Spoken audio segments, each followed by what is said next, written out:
The president says, we will give you home affairs, basic education, trade and industry and competition, public works and infrastructure, communications and digital technologies, forestry, fisheries, and the environment. I mean, those are all white people type of. The federal executive met with John and said, John, you were charmed by the president. You had tea, coffee, whiskey, God knows what else you had there. He charmed you, and you come back with this nonsense proposal. So now John tells the president, in terms of the quantum of portfolios, there remains concern within our structures that the DA is sacrificing from our proportional allocation more than the ANC of DA deputy ministers to only 4, Mr. President.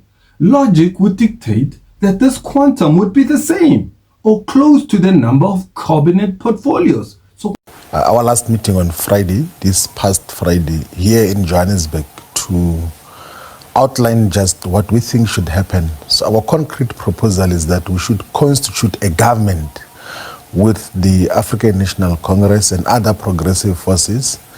My fellow citizens, for the Democratic Alliance, burying our heads in the sand while South Africa faces its greatest threat since the dawn of democracy is simply not an option. Because before all of this, we are patriotic South Africans who love this country. When party interests are put before the national interest. Let's entertain the DA and ANC coalition for a little bit. The DA hates redress. It hates it. There's no other way of putting it. The DA hates affirmative action. The DA hates employment equity. No self-respecting organization can actually settle on what the DA is putting, because it is like they are imposing what they believe is good for them.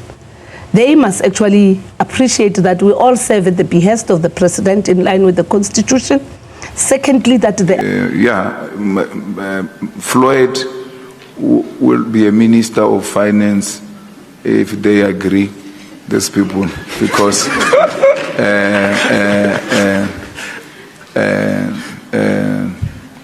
he's the most qualified in all respect.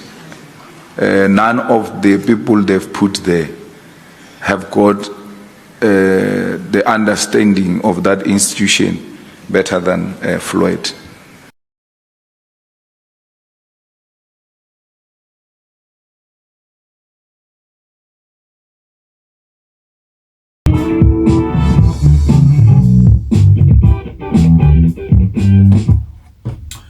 all right, man. Welcome to it, man. This is another episode of the Free Ride Podcast. I'm so excited to be back once again. All right, man. Today is the 31st of June, and of course, so exciting that we've come to the end of another interesting, crucial month. And of course, it's been a month since the elections have taken place in South Africa on the 29th of May, 2024. And I say big ups and kudos to you South Africans for standing up and voting and getting out and voting. I guess now we are just waiting. We are anxiously waiting.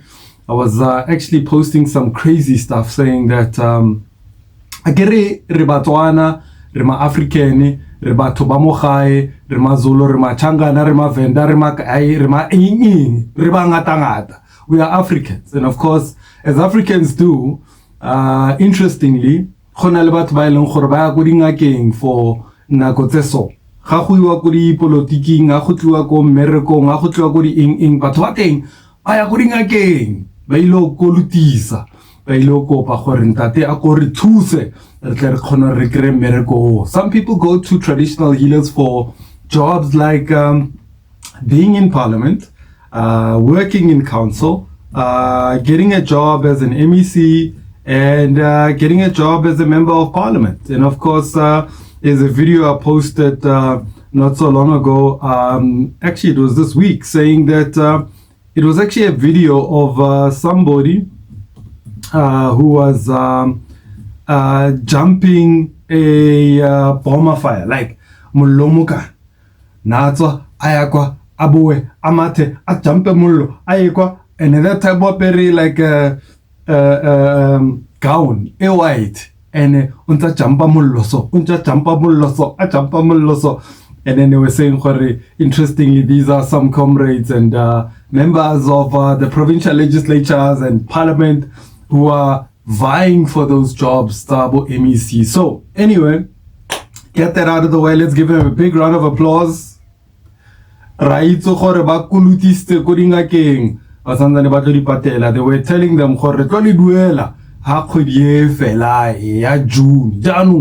June ba bangwe ba santsane ba tla re re tla go patela ga kgwedi fela ile ya July re tla utlwa ka bone ge nte re ba tlogele re ra lebogisa. Can you now please finally reach some kind of commitment and lead us into prosperity? Ra le kopa tlhetswetswe, ra le kopa jaanong bagolo. Welcome to it. This is the Free Ride Podcast. My name is Sipho Masigo. And yeah, man, it's been a crazy week. Okay, let me give you a rundown. Being the 31st, this week, a couple of things went down. First of all, there was a letter from Helen Zille. And this letter, you can check it out. And of course, Helen goes to town. She talks about her requests, the positions they want, the portfolios they want, and you can actually pick up the tone in this letter.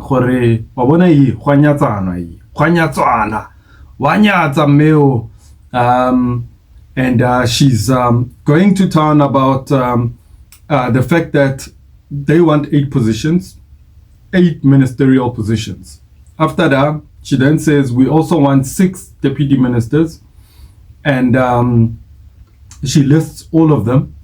And then she also goes on to say, but wait, Mr. President, while you are deciding, we want that you must allow us to then choose our director generals. Oh, please let us choose our own director generals. And in fact, when we come back, we want to make sure that we actually take all those DGs that were assigned by yourselves in the 6th administration. We want to get rid of them.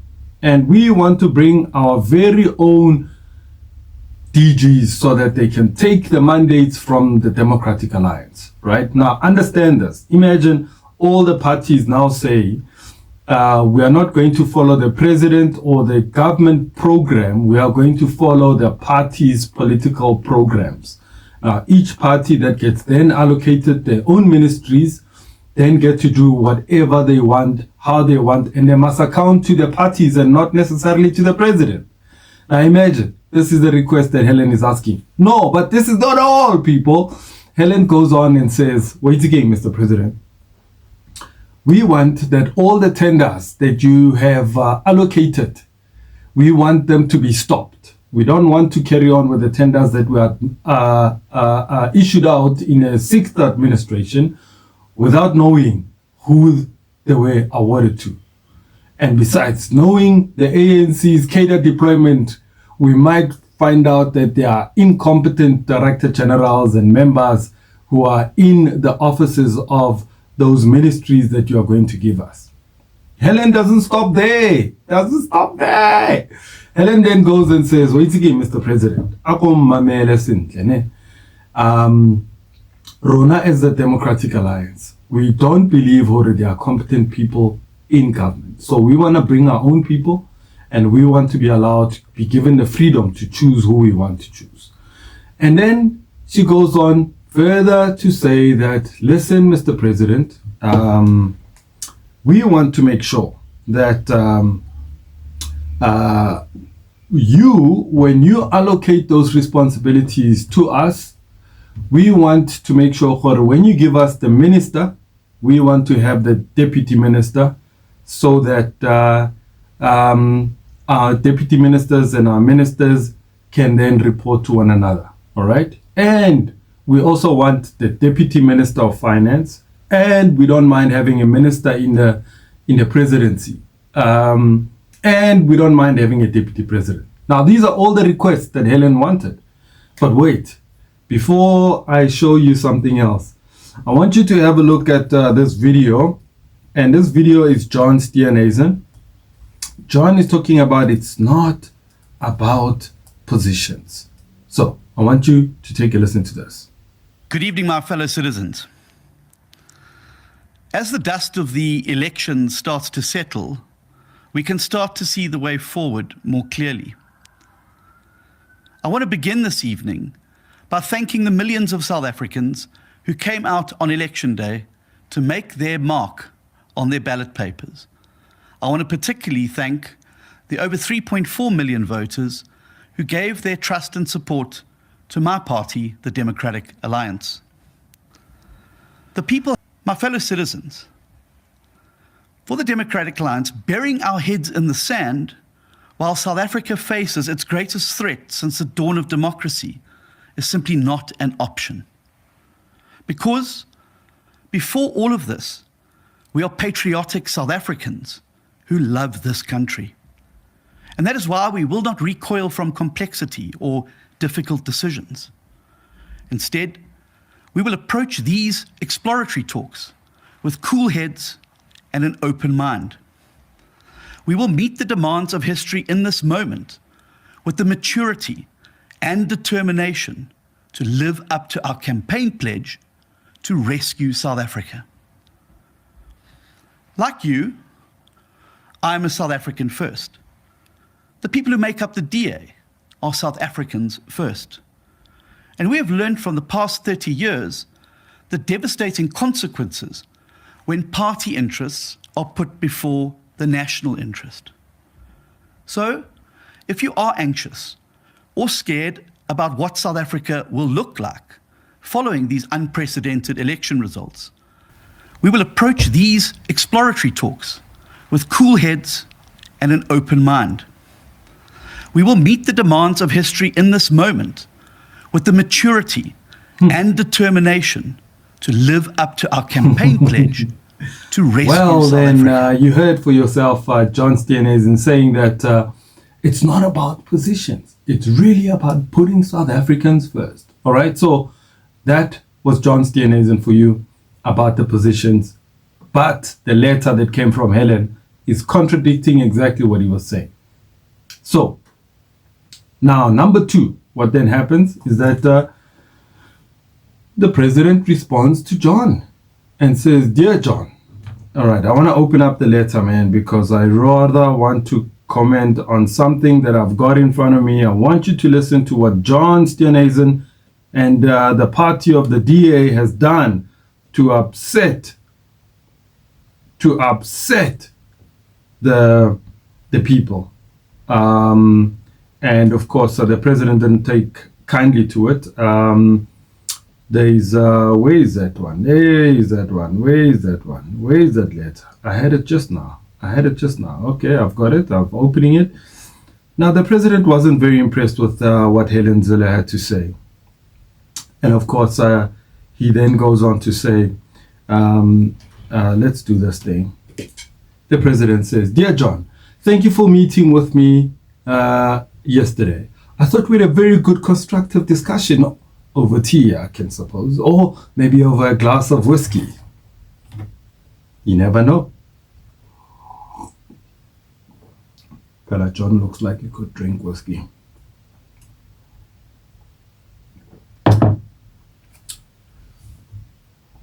I thought we had a very good constructive discussion following the recent exchange of letters between the DA and the ANC. I indicated to you that I did not believe it is appropriate to negotiate through correspondence, John. The important agreement that the parties to the statement of intent to form a government of national unity are trying to put together. Matters of national importance such as these are best conducted on a face-to-face negotiations, and only when both sides agree that the discussions between them have reached a level of maturity and advance should be reduced to writing to live up to the principle of transparency. John, I informed you that the habit of negotiating through correspondence and as adopted by the DA can be problematic. It can, for example, make parties play to the gallery of public opinion through media leakages, resulting in the loss of focus on the real substance of the negotiations, John. I also informed you that we found the letter from your federal chairperson offensive, condescending, and inconsistent with the Constitution. Notwithstanding this, I believe that the parties to the statement of intent were close to an agreement, and that through it, we would usher in a new era in the politics of our country. I genuinely believe that this is the era that will consolidate stability and enable us to address the challenges of our country, that our country faces, which are inequality, unemployment, and poverty. To date, that our discussions with the DA, PA, IFP, Good, PAC, UDM, Al-Jamaa, Freedom Front Plus, and Rise Mzansi have been geared towards building and consolidating a government of national unity in the national interest. The discussions with the 10 parties to the statement of intent have served to entrench an appreciation for the Constitution and its values, as well as understanding of the rules and protocols that facilitate effective and unlawful government. Unfortunately, this has not been the case with the DA.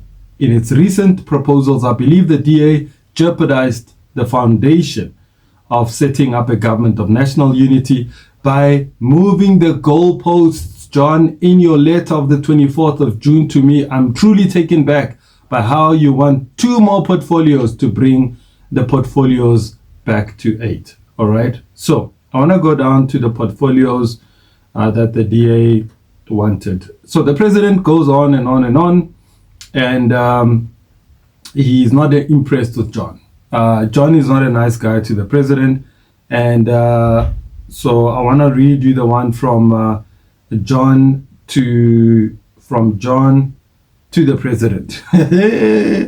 Hey, now it's John. John had to then go back and now go and address the DA and tell them, what have we been offered? Now John goes back to the DA with what the president had put on the table. So what did the president put on the table? But firstly, John says, "Dear Mr. President, thank you for your hospitality. Thank you for the whiskey, the gin, and the tea." Maybe that's what they had to drink. I don't know. So we had a constructive meeting, and we were able to have today, as leaders of our respective parties, I believe that we are close to a historic deal to form a cabinet and government that will work in the interest of all South Africans. This will enable us to get South Africa into a new trajectory of growth, hope, and opportunity. I was grateful for your explanation on how appointment procedures operate within government at senior level. I was also encouraged that we could find an agreement on how to prevent deadlocks between the 7 parties at a cabinet level. It's actually 10, John. 10, John. By utilizing the mechanisms and consensus as defined in a statement of intent our parties have both signed. We look forward to further engagement on these aspects once our cabinet has been formed. I would further like to thank you for placing the offer on the table on the following cabinet portfolios. So what did they want? The president says, we will give you home affairs, basic education, trade and industry and competition, public works and infrastructure, communications and digital technologies, forestry, fisheries, and the environment. I mean, those are all white people type of, I don't know, maybe I'm wrong, but it is what it is. As well as the deputy ministries in the following: finance with full cabinet committee rights, all right? Energy and electricity, small business development, and then as agreed, I've taken this back to my party for deliberation and discussion and wish to share the feedback. So what did the DA say? The federal executive met with John and said, John, you were charmed by the president. You had tea, coffee, whiskey, God knows what else you had there. He charmed you, and you come back with this nonsense proposal. So now John tells the president, in terms of the quantum of portfolios, there remains concern within our structures that the DA is sacrificing from our proportional allocation more than the ANC. On a pure proportional basis, out of a cabinet of 30, the DA's share of support within a GNU translates to 9 positions rather than the 6 that are currently on the table, Mr. President. Similarly, we cannot see the rationale for reducing the number of DA deputy ministers to only 4, Mr. President. Logic would dictate that this quantum would be the same or close to the number of cabinet portfolios. So what did they want? They wanted 8 ministers and 8 deputy ministers. Overall, it is difficult to see how reducing our quantum in this way gives expression to clause 16 of the statement of intent, as it neither reflective on the electoral outcomes nor the national interest. Is going to be extremely difficult for me to get my party to accept a third of the ANC's allocation when we won more than half of the votes of the ANC. However, Mr. President, in terms of quality of portfolios listed above, both in cabinet and in terms of deputy ministries, the DA is satisfied with regards to these on a serious offer. In order to therefore clear that final hurdle, I would like to express the following 2 steps. That in addition to the 6 existing cabinet portfolios, which we accept, so they accept the 6, another 2 portfolios would be allocated to the DA out of the options of sports, arts and culture. So they don't want that. Agriculture, rural development and land reform, or public service and administration. We would accept the need for public sector wage negotiations to be moved from the portfolio to the Minister of Finance. I'm proposing these 3 options as alternatives to a minister in the presidency. So they don't want the minister in the presidency anymore. Okay, so they want transport and international relations, as I accept your rationale for assigning these to the ANC. Assigning 2 of these portfolios to the DA would take our quantum of cabinet from 6 to 8, which would satisfy clause 16 by better reflecting the will of the people as expressed in the electoral outcome, while also taking into account the national interest. The quantum of deputy ministers from the DA may similarly be increased. All right, so they want an increase in the ministries as well as in the deputies. I want to have a look at clause 16 clause 16 says of the statement of intent, in case you don't know. It says, the government of national unity shall be constituted in a manner that reflects inclusiveness of all political parties that are party to the statement of intent and are represented in the National Assembly, broadly taking into account the number of seats the parties have in the National Assembly and the need to advance the national interest. The President shall, in consulting with the executive, take into account the electoral outcomes. So basically, the DA says we have an X amount of number of seats, and the ANC has an X amount of number of seats, and therefore the allocation of seats or allocation of cabinet posts must be in line with the number of seats that you have. So meaning the ANC's got 159 and the DA's got I think about 69 or so. And therefore what that means is that the DA must get an allocation that is reflective of the electoral outcomes. That's pretty much what they're saying, not taking into consideration that now that more parties are coming onto the GNU, your allocations per seat will then drop, or your allocations per the cabinet posts in line with your seats that you've got will then drop, because there are now 10 parties. The negotiations would be different if there were 7 parties, but now there are 10 parties. So this is what has brought us where we are right now. So that's not it, mafowethu. Eish.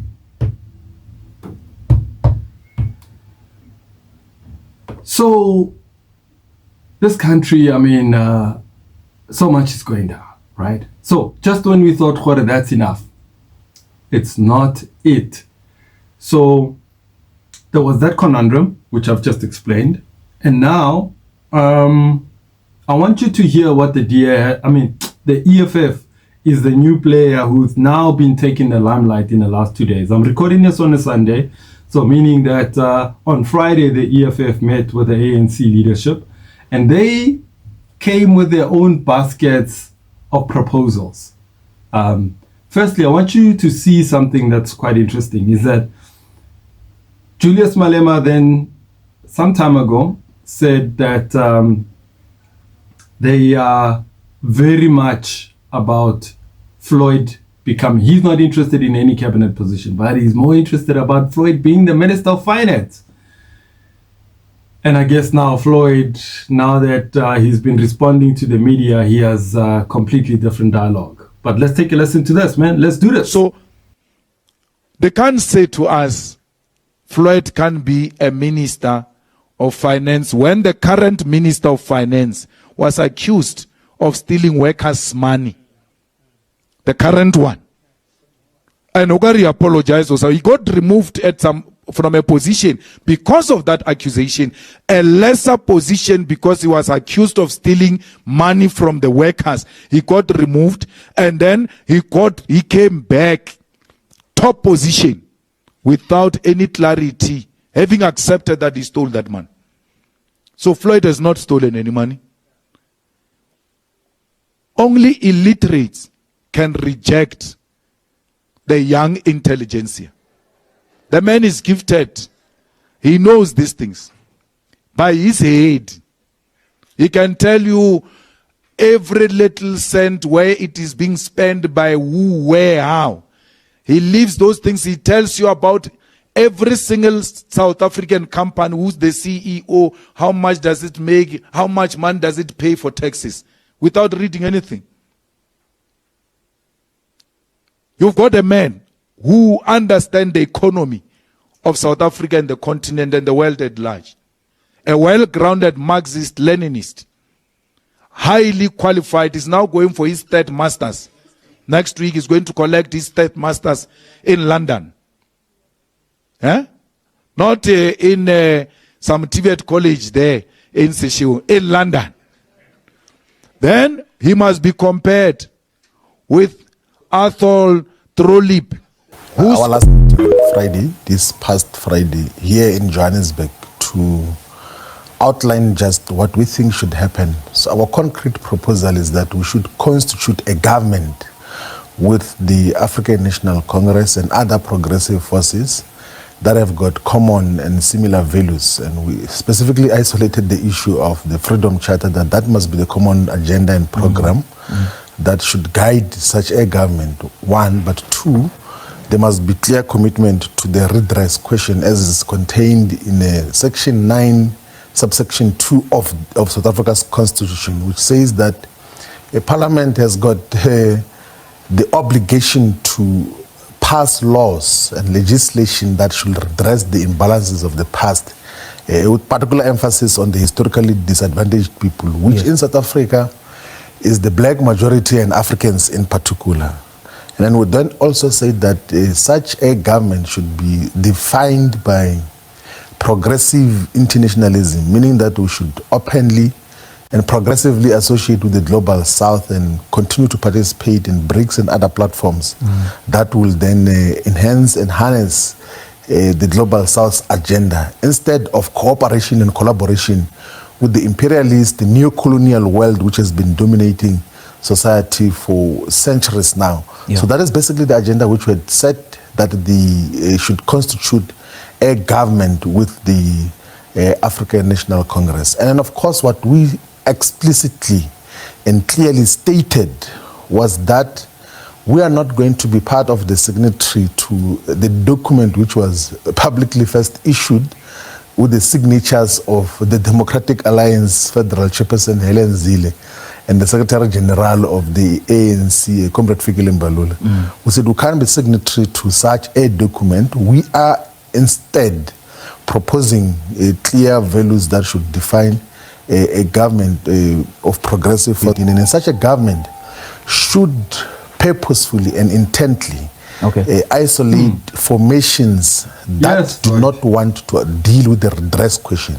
As to what we propose should happen, we only deal with what they will write back to us. We do not operate on behalf of, on the basis of leaked documents and leaked discussions. We operate on official information because we're an organization that is self-respecting. All right, man. You've heard for yourself what the EFF is now pronouncing. And of course, there's just one or two things that I think I'll just like to mention from their statement, which I came across and which was quite interesting. I know that Floyd gave a little bit of a perspective as regards to it. And of course, the opening of their statement says, the bilateral meeting on the Constitution of South Africa's 7th Democratic Administration. Following our bilateral meeting held on the 28th of June 2024 at Inanda Country Club, beautiful country club by the way, Joburg, about the Constitution of the 7th Administration, Democratic Administration, we wish to state our position in writing for the benefit of your internal deliberation. So I think in the videos, you know, Floyd kind of gives a lot of context to it, but let me quickly just go through a few points that I find interesting. The EFF acknowledges the ANC as a progressive movement that has played a gallant role in advancement of the liberation of the liberation of the oppressed from apartheid and colonialism, with the emphasis of liberating black people in general and Africans in particular. The EFF characterizes the ANC based on its policy of the Freedom Charter and its theory of liberation, the National Democratic Revolution. We accept that this also means it has pursued to build non-racial, non-sexist, and democratic society. The EFF is committed to the rule of law, supremacy of the Constitution, anti-corruption, accountability, and transparency. The EFF believes that the ANC should depart from its historic mission as encapsulated in the Freedom Charter and the NDR and begin to advance reactionary, collaboratist, and right-wing political programs. It must be opposed. And of course, I guess this is going into bed with the DA and the Freedom Front Plus. The EFF is of the view that based on the successive elections manifestos of the ANC, in particular the 2024 elections manifesto, that this brings us together to co-govern and hit the ground running. My goodness. We recognize that despite differences in tactics and disagreement over the years, and most recently the 2024 elections outcomes present us with an opportunity to cooperate on the basis of mutual respect and in the interest of building trust, which can only be built through struggle and not through obstructions. Hey, but the EFF has become mature. The EFF and the ANC have already been working together in a coalition government at a local state in the provinces of Gauteng and KwaZulu-Natal, Eastern Cape, and the Free State since 2022. All right. In a co-government situation with the DA, Freedom Front Plus, most of the white leaders of the DA have demonstrated the inability of taking leadership and accountability from black leaders or people. A history that is well documented by many black leaders from within their ranks.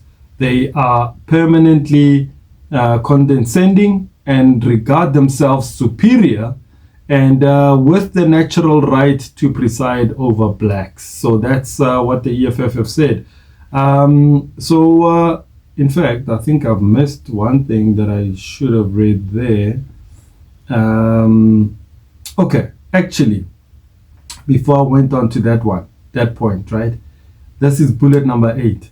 It says, in light of the above, it is well known that the 2016 and 2021 local government elections, the EFF voted for the opposition parties. Floyd, voted for the DA, let's say it like it is, inclusive of the Forum of Service Delivery, Tabazimbi Residents Association, National Freedom Party, the DA and IFP in municipalities. This was following the EFF and ANC's inability to reach cooperation agreements on both occasions, mostly due to the ANC's national leadership's reluctance to entertain the EFF's political and ideological positions. So the EFF at the time had specific requests for the ANC, and the ANC was like, I know, Mchana, your demands are a little bit too hefty for us. And the EFF said, okay, better the devil that is called the DA than the devil called the ANC. And therefore they voted with the DA. Nonetheless, due to the provincial and regional leadership of the ANC in different provinces, where there were hung municipalities, an agreement was developed which saw the EFF and the ANC participating in one government. Since this development, the EFF has not turned against its commitments, despite the ANC not honoring all its commitments in full. Let's not forget that in Ekurhuleni, the EFF MMC of Finance was removed a day before the swearing in of MPs and MPLs in across the country. All right, so the EFF is willing to constitute and participate in an ANC-led government together with other parties, with the exception of the Democratic Alliance and the Freedom Front Plus. Our objection to work with the DA and Freedom Front Plus rests on the following. Number one, the DA and Freedom Front Plus represent the imperialist, counter-revolutionary, white supremacist agenda demonstrated by the rejection of progressive internationalism. For example, Palestine, BRICS, Ukraine, Cuba, Western Sahara, affirmative action and expropriation of land without compensation for equal redistribution to address the apartheid and colonial land regime. Does he have a point here? I think he's got a point. The DA openly wrote a foreign and imperialist government of the United States of America to interfere and supervise South Africa's democratic elections, an act that is outrightly undermines our sovereignty and insults our collective intelligence as a country. That's another big talking point. The ANC must look at the DA and say, Mari lilona mari la telanyana, which is what the president has said, or so condescending, so undermining. The DA openly, the participation of the DA and the EFF Plus in the GNU only seeks to neutralize the possibility of economic transformation that the EFF and ANC coalition present, such as the creation of a state bank and nationalization of the South African Reserve Bank, outsourcing of workers, free education, healthcare, housing, water and sanitation. The DA and the FF Plus openly flirt with a cessation of the Western Cape or Cape Town and the celebration of the white supremacist history, culture and the recognition of Orania. So, those are the letters that have been flying all over. Like I said, the DA wrote something, the ANC wrote something, the ANC wrote a statement. In fact, the Secretary General's office released a statement in response to the DA. Then the president wrote to John and invited John over for tea, like I said. And the rest is what got us here. Being on a Sunday where the EFF has now come up with a new proposal. So, what is the new proposal, you may ask? Let me get to the proposal of the EFF. All right. So the EFF proposes the following: a new agreement or statement of intent between the EFF, the ANC, instead of the ANC statement of intent agreed to by GNU partners. So now, what does this mean? This means that we enter into an agreement with the ANC as the leader of government and not with other parties it may invite to government, meaning the DA and the FF+. Such an agreement or statement of intent must necessarily include key principles by which the strategic objective of the total liberation of the oppressed, as encapsulated in the Freedom Charter and progressive internationalism. The statement of intent must also necessarily include the principles of redress, which is something the DA doesn't like. In fact, this thing, what JJ Tabani had to say. Let's entertain the DA and ANC coalition for a little bit. The DA hates redress. Yeah. It hates it. It hates it. I mean, there's no other way of putting it. The DA hates affirmative action. The DA hates employment equity. They hate it. They're in court as we speak now. I'm not talking about, them talking on the sidelines or on television. They're in court saying, stop your employment equity. This is now with a statistic produced by KPMG and the Department of Labor that says, despite affirmative action, 70% of all new promotions and all new appointments are to white people. The white people are laughing. When you say affirmative, they are laughing. But what affirmative are you talking about? I know, DA hates it. The DA hates national health insurance. They hate it. They are going to court to oppose it. Now they are going to be part of a government that swears by those things. A government that says we want black economic empowerment, we want affirmative action, we want national health insurance so that there's no inequality. How are they going to get this right? How do you change the mindset of a DA that they hate black people? That they hate affirmative action? They hate it. I'm not exaggerating when I say they hate it. They hate it with a passion. You tell me how that's going to work. A DA that they hate black people. Anyway, you heard from JJ Tabani about the DA doesn't like redress. So Floyd goes on to say, an equality as captured in section 9.2 of the Constitution, which states that to promote the achievement of equality, legislative and other measures designed to protect or advance persons or categories of persons disadvantaged by unfair discrimination may be taken. The agreement must translate into provincial, municipal governments with the aim of government stability and accelerated quality service delivery. We give our assurance and guarantee that we shall never work with the DA in any sphere of government to remove the ANC from power where it is elected as leader of the executive or legislature. Hey, how quickly they forget that they actually collided together to remove the ANC from power. Now it's a change of tune. We are willing to participate in any executive as long as the DA, FF+ are not included, and affirm the principles that the president and or premiers have the prerogative to determine the composition of the executive after consultation with the EFF leadership. It must say, and other leaders of the other parties that are represented in a GNU, okay? Not just that the ANC must consult with the EFF leadership on, no, it must be with everyone. We are opposed to sealed agreements wherein ministers and departments will not be accountable to the leader of the executive, in other words, the president and premiers. So, and this is what the DA was saying. The ministers, the DGs must report to their ministers, and therefore ultimately their ministers will report to the federal executive as opposed to reporting to the president. Imagine we have a two parallel state, one that is run by the DA and the one that is run by the ANC and the one that is run by government. Actually, not even two, there's three parallel states of leadership within government, should the GNU continue as is. We are opposed to the sealed agreements wherein ministers and departments will not be accountable to the leader of the executive, in other words, president or premiers. Okay, I read that.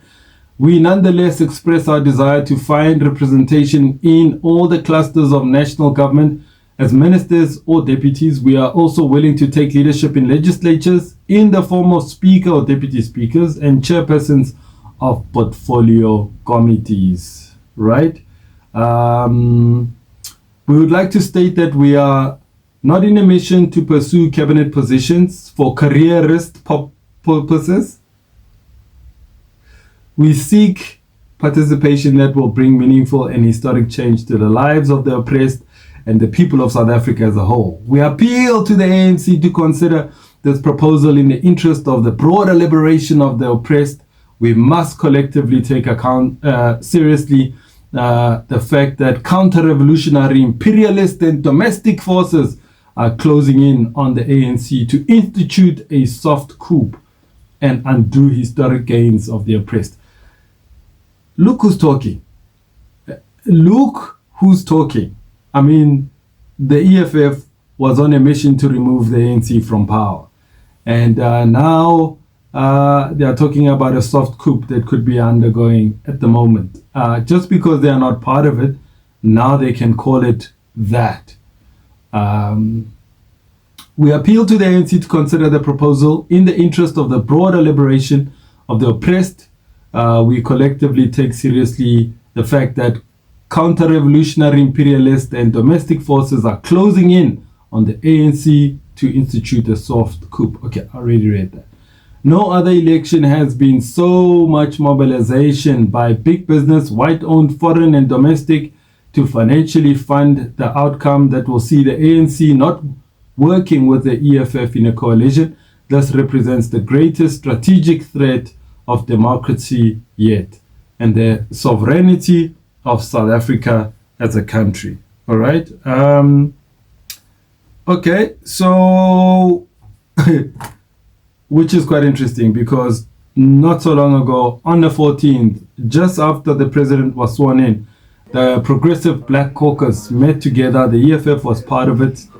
This is what they had to say. Talking to all the forces to say that let's constitute a progressive government in South Africa instead of collaboration with political parties that, as the Al-Jamaa president is saying, are rooted in colonialism and apartheid and are about protection of white minority interests and privileges. So we have, of course, returned collectively to the African National Congress to say, well, we should negotiate as a collective, not as individual parties, because they have met us individually and they made a commitment that before Parliament elects the presiding officers and a president, they're going to come back to us individually. And it appears that they have not come back to all of us to say as to what is to be done, how do we proceed moving forward. Our offer still stands that we can constitute the Parliament and elect presiding officers and also elect a president, as long as we exclude these other forces that represents colonialism and apartheid.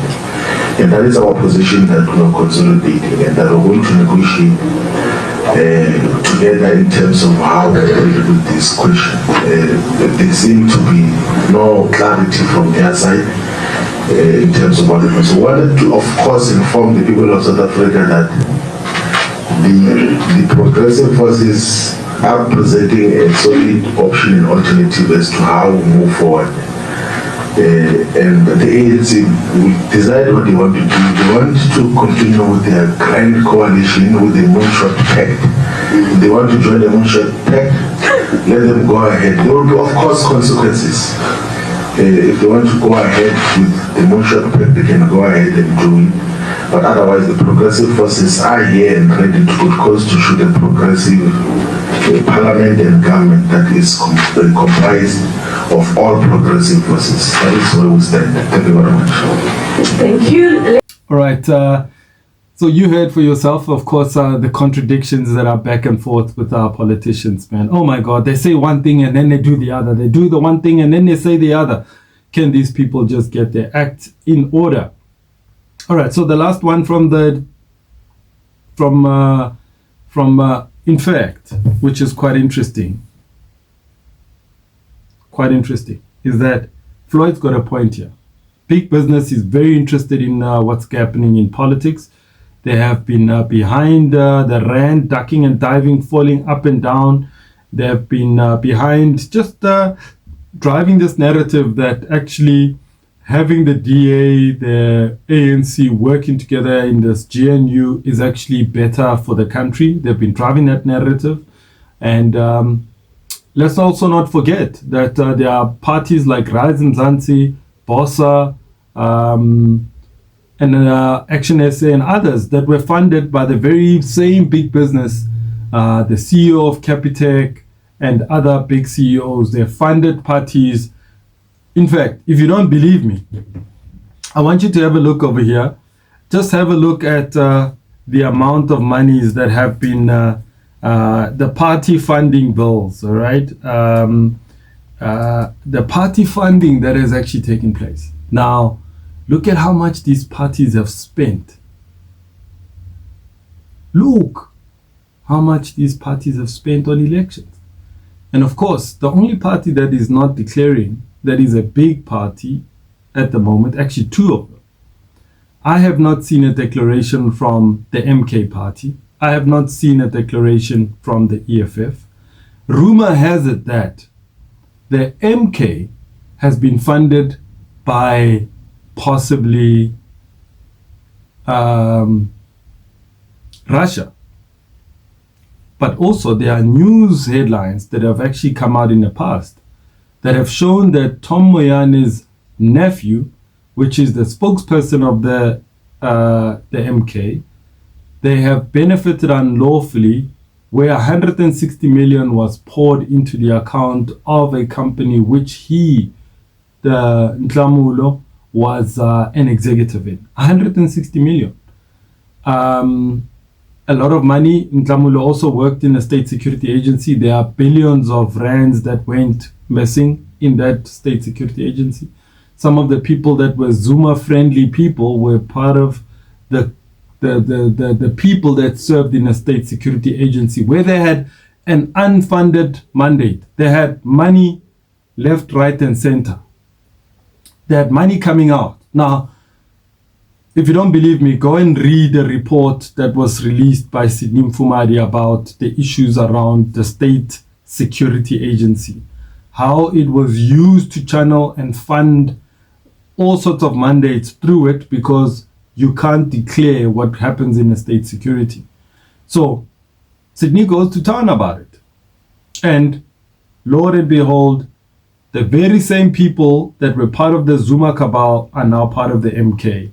And the monies that they have raised for the MK has not been declared to the IEC. Number two, the EFF did not declare where they got their money from. And some were saying the reason why he was advocating for open borders. Now you must understand, no other country in Africa is calling for open borders. Only Julius is the only one. Why is he calling for open borders? Because the guy who funds him is the guy that actually smuggles cigarettes through the borders. If you remember when there was a shutdown, what happened? Cigarettes were not sold, alcohol was not sold, but fake cigarettes was sold and was available. And it was, these trucks were still moving through the borders through corrupt means, and therefore it only made sense that Malema stands by his position of the EFF to say that we call for no open borders, or we call for open borders. Now, could it be because now the very guy who funded him and helped him with money to start that EFF is still giving Malema money? But wait, apparently there was also a story that Malema actually lives in this guy's, one of his properties, and Malema stays there.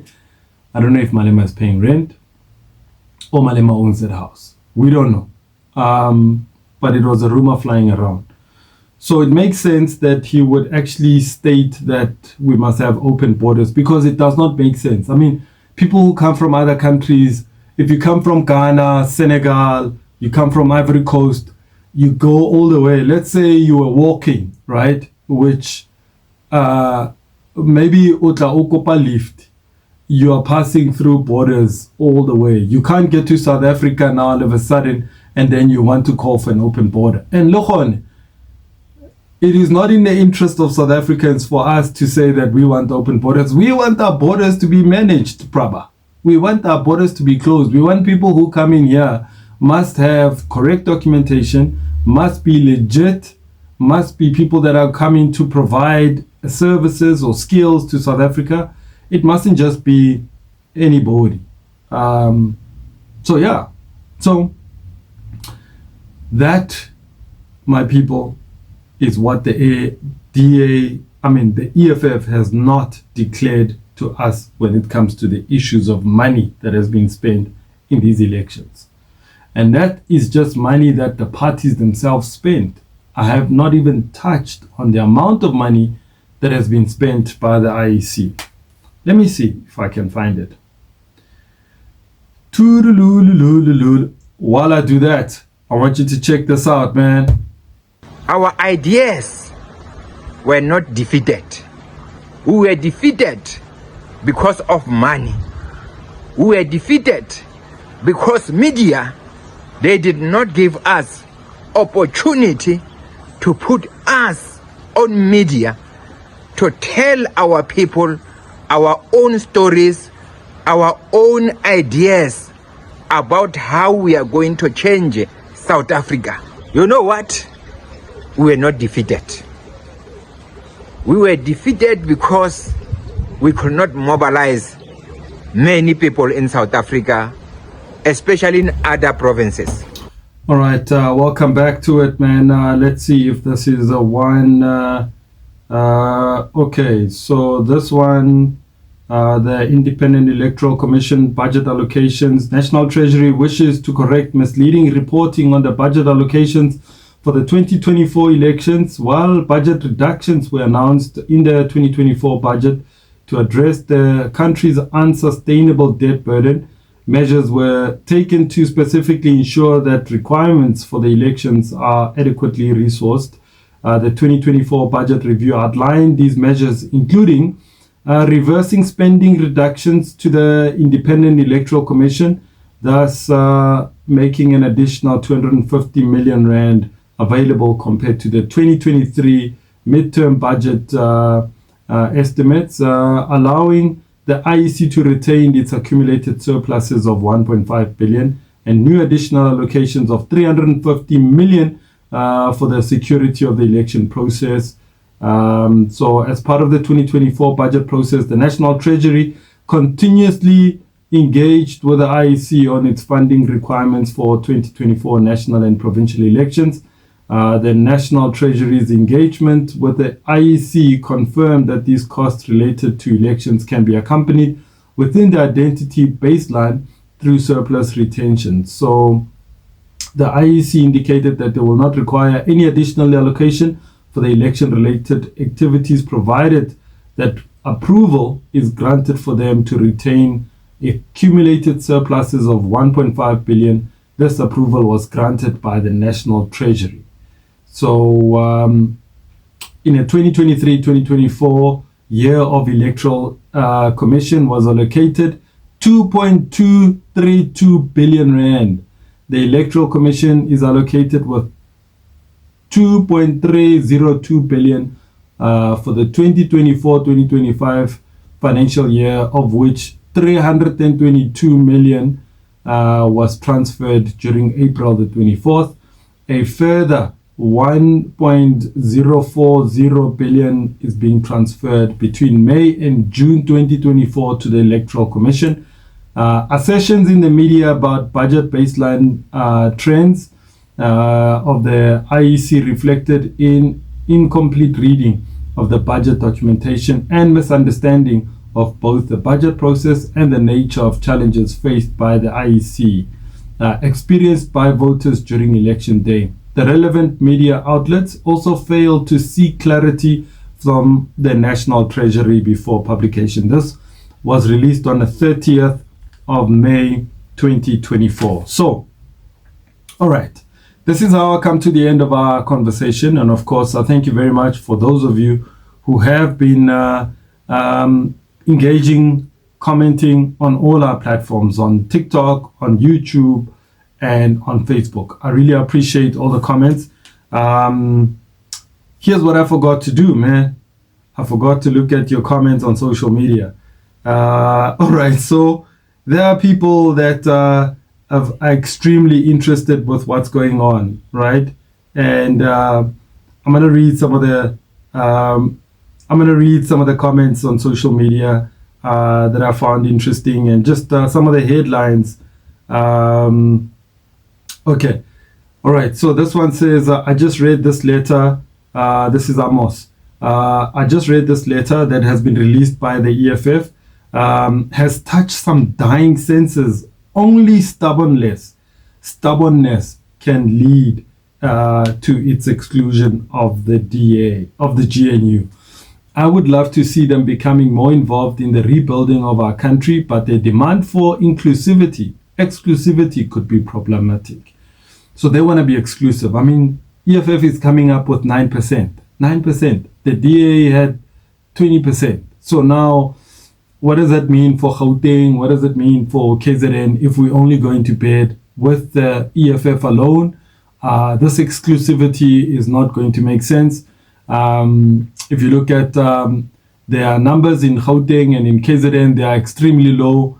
They are a fourth party now in KZN, fourth party in Gauteng. So I don't know if their numbers are going to make any difference.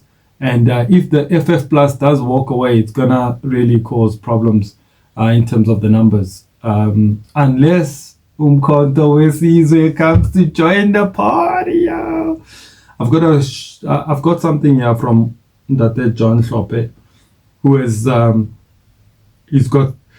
In fact, let's take. I want you to listen to Ndate John Hlophe, because he says that he's got a mission. I mean, he's got a mission. He wants to start with 3 properties that he wants to make sure that they compensate as a state. He wants to work on that project to see that this compensation, this whole thing of the land issue, it can be done with 3 examples. Let's take a listen to this. Section 25 of the Constitution is very, very clear. It basically says there will no land will be expropriated from anybody except through an act of general application, and there must be payment of compensation. Now, that's the current constitution. Yes, here it is. And there must be, it goes on to spell it out, how you pay compensation and so on. You look at the history of the land, its use now, how was it acquired, and the value of the land and so on. I'm going to identify at least 3 categories of property to you now, which are lying there, which can be the subject of expropriation without compensation immediately.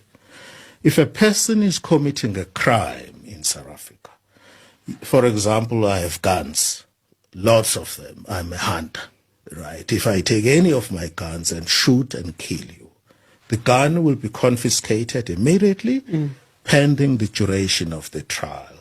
Upon being convicted, I will forfeit that gun to the state. I will never get it again. Why is that not done in respect of the land? Section 300 of the Criminal Procedure Act provides that any property which is the proceed of crime may be forfeited. We have endless beatings of fellow African people on these farms. Some are killed, others are buried in shallow graves. There is not a single farm which has ever been confiscated. That falls squarely within the Constitution.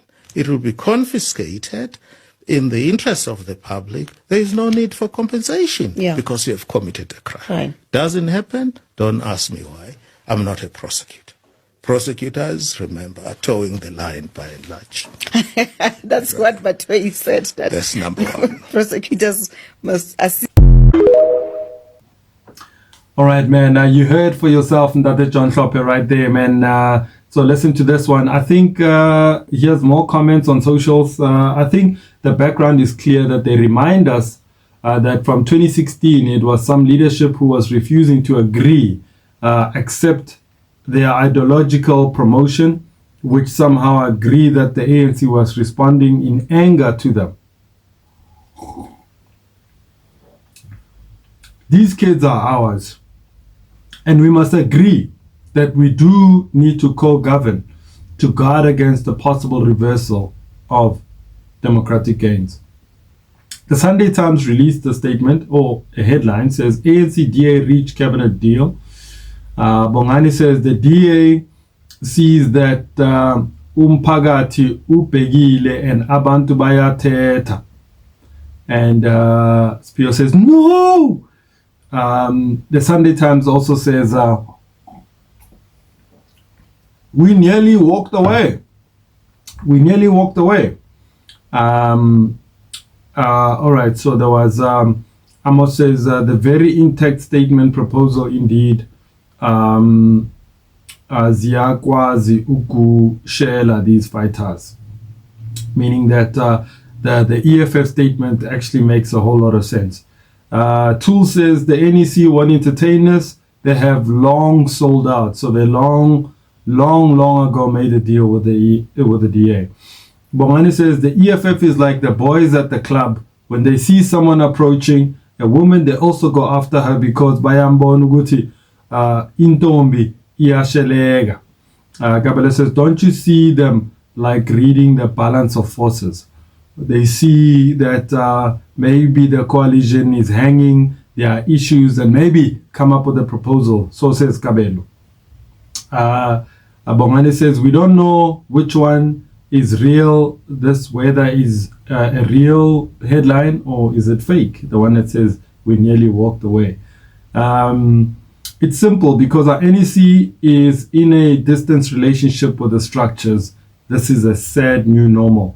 Let's wait for them, hoping for a full detailed report from deployees. Yo, so much suspense on the ground. Truth to be told, I don't think our leaders know what they are doing. Honestly, in fact, selling out has consequences. And then there's another headline that says, Sunday World says, insults fly among the ANC top brass over the DA. All right, so those are all the comments. I'm not going to go through them. I'm going to end off with this comment from John.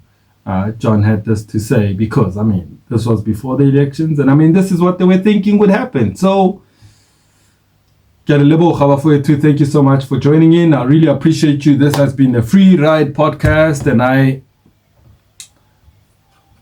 give myself a big round of applause for pulling this off, and I give you another big round of applause. I really do. I give you a big round of applause because you like, you share, you comment on our platforms, and I appreciate it. Our numbers keep going up and down. It's really not about the numbers and all of that stuff. It really is about me being able to do what I enjoy doing. This is my football. If nearly netball or whatever sports, I'm into a lot of sports. This is one of them. I really appreciate doing what I do, and I really appreciate you enjoying what I do, and I really appreciate you sharing and commenting on all our platforms. We appreciate you, man.